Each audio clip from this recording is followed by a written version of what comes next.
Baik, terima kasih. Jadi saya memberikan atau menggarisbawahi apa yang disampaikan oleh Prof. Suparji tadi, bahwa sebuah negara dan pemerintahan itu dikelola melalui berdasarkan aturan hukum. Oleh karena itu, undang-undang itulah yang merupakan aturan hukum sebagai bentuk atau sebagai alat untuk tata kelola pemerintahan dan negara.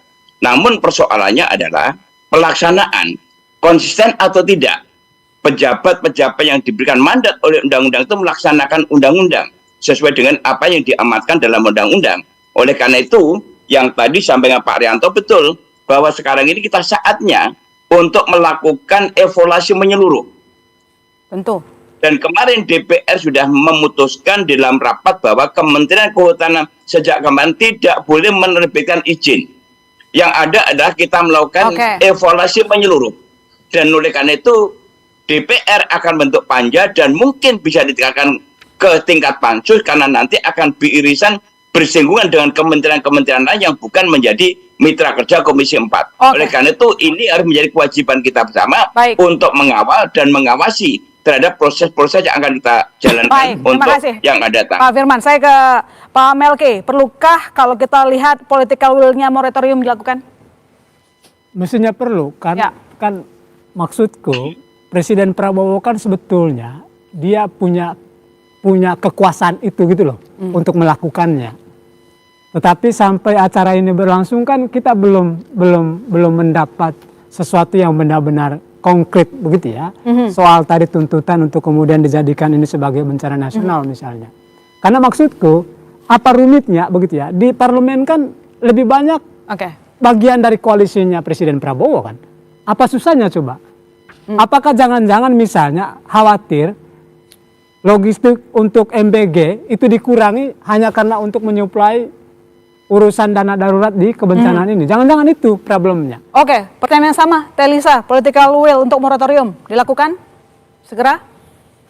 Ya, tadi saya mau menanggapi dulu terkait bencana nasional. Boleh, singkat saja. Ya, secara singkat. Jadi memang itu kan sebenarnya prosedur hukum yang ketat, tapi tanpa, sekali lagi, tanpa status darurat itu bencana nasional, tindakan ini sudah dilakukan secara nasional karena pemerintah pusat dengan daerah selalu koordinasi dan presiden juga dengan menteri-menteri semua terus bergerak. Jadi meskipun ini bukan bencana nasional, tapi kita sudah melakukan respon secara nasional dan bantuan-bantuan tadi kami sangat menghargai ya, tadi disampaikan warga itu ada ini. Memang Indonesia kan terkenal social capital yang sangat tinggi dan itu sangat kita hargai. Nah, tapi dari aspek institusinya memang pemerintah pun menjalankan ya, seperti tugas harus menerjunkan TNI Polri, kemudian juga saya punya kawan-kawan lagi pada di sana semua mereka cerita bahwa mereka tuh bekerja keras tanpa henti.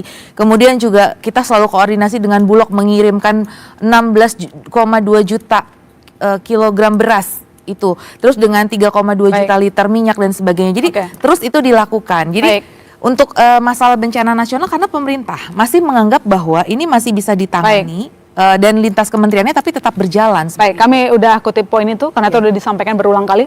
Teh Lisa, saya ke Pak Hendra. Jadi praktik good governance seperti apa yang bisa membuat perusahaan tambang itu jangan sampai merusak ekologi seperti yang terjadi sekarang?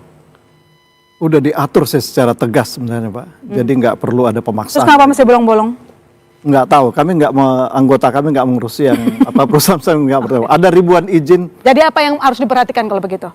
Ya tentu saya kesadaran dari penambang ya, penambang yang benar-benar punya komitmen tinggi itu harus melakukan segala kewajibannya termasuk pemberdayaan masyarakat, melindungi lingkungan, itu udah wajib. Bagian dari integral dari kegiatan penambangan.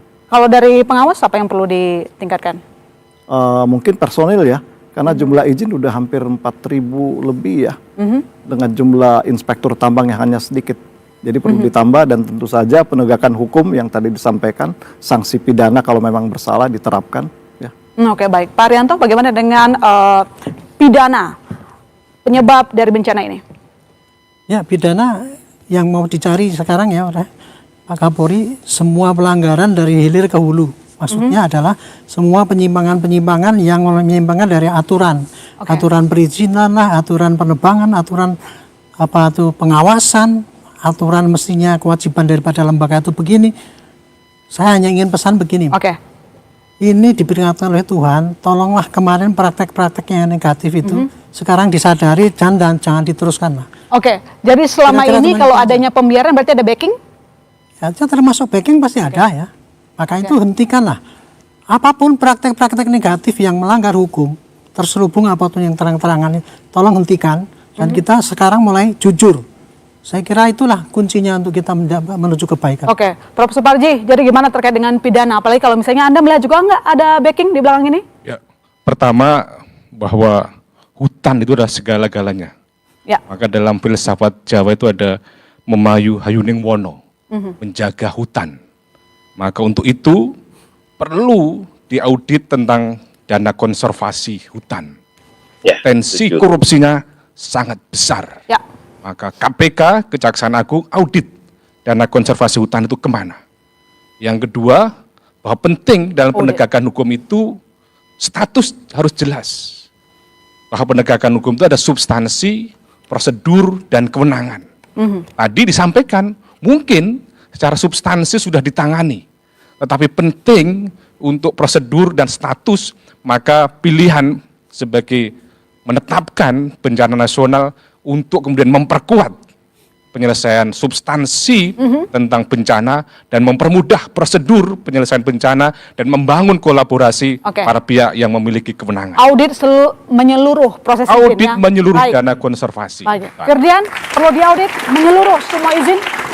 Sebagai penutup saya mau cuma bilang ke teman-teman muda, alam itu tidak pernah berkhianat dan berubah. Ya. Hujan selalu menurunkan air dari tanah ke laut.